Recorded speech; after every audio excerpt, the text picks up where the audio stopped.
అందరికీ నమస్కారం. మన ఛానల్ను చూస్తున్నందుకు కృతజ్ఞతలు. ఈరోజు మనం దురదృష్టం ఎందుకు వస్తుంది, దురదృష్టాన్ని పోగొట్టుకోవడానికి గల కారణాలు ఏమిటి తెలుసుకుందాం. దురదృష్టం వెంటాడుతుందా? అయితే వీటిని దూరం పెట్టండి. దురదృష్టం అనేది ఎప్పుడు, ఎలా, ఏ విధంగా వస్తుందనేది ఎవరూ చెప్పలేరు. కానీ కొంతమందికి మాత్రం ఏం చేసినా దురదృష్టం వెంటనే ఉంటుంది. వారు ఎంత ప్రయత్నించినా, కష్టపడినా దురదృష్టం వెంటాడుతుంది. కాబట్టి దురదృష్టాన్ని దూరం చేసుకోవాలంటే ఇంట్లో ఈ వస్తువులు అస్సలు ఉండకూడదు. కొంతమంది జీవితాలతో విధి వింత నాటకం ఆడుతుంటుంది. వారు ఎంత ప్రయత్నించినా, ఎంత కష్టపడినా విధి వారికి కలిసి రాదు. డబ్బు కోసం ఎల్లప్పుడూ కష్టపడుతూనే ఉంటారు. ఫలితంగా మానసిక ప్రశాంతతకు కొరవడి కష్టాలను ఎదుర్కోవాల్సి వస్తుంది. ఈ విధంగా అదృష్టం లేకపోవడం వల్ల జరిగిందా, లేదా మరేదైనా కారణం ఉందా అనే అంశం కూడా వారికి అర్థం కాదు. ఈ విషయం గురించి ఎప్పుడు ఆలోచించినామా మానసిక ఒత్తిడి ఎదురవుతుంది. జీవితంలో కష్టాలు ఒక్కొక్కరికి ఒక్కొక్కలాగా ఉంటుంది.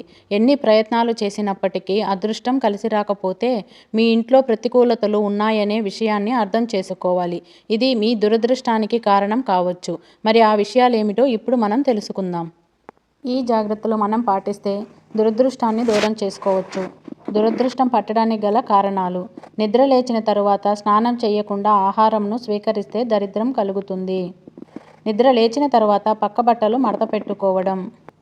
మలమూత్ర విసర్జనలు చేసిన తర్వాత కాళ్ళు కడుక్కోకుండా మంచంపై నిద్రిస్తే శనిపీడలు కలుగుతాయి. కత్తిరించిన గోర్లను, జుట్టును గృహంలో ఉంచటం వలన సంపదలు నశిస్తాయి. కాళ్ళు, చేతులు శుభ్రపరచుకోకుండా ఇంటిలోకి రావటం వలన కష్టాలు వస్తాయి. చెప్పులు వేసుకొని ఇంట్లోకి రావటం వలన దరిద్రం కలుగుతుంది. శనివారం తలంటు స్నానం చేయకుండా ఉంటే దురదృష్టం కలుగుతుంది. తలస్నానం చేసిన వెంటనే మంచంపై నిద్రించటం వలన శనిగ్రహ దోషాలు సంభవిస్తాయి. చిరిగిన పాత బట్టలు వేసుకోకూడదు. చేతి గోళ్లను పళ్ళతో కొరకకూడదు. చెట్టు కింద మలమూత్ర విసర్జనం చేయటం.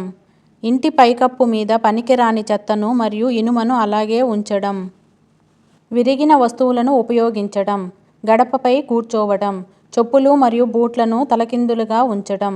ఇంట్లో తుప్పు పట్టిన పాత తాళం కప్పలను అలాగే ఉంచటం. విరిగిన దువ్వెనతో దువ్వటం.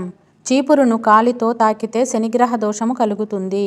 ఇంటి ఆవరణంలో ఇనుప వస్తువులను, అశుభ్రమైన వస్తువులను ఉంచితే ఆర్థిక సమస్యలు తలెత్తుతాయి.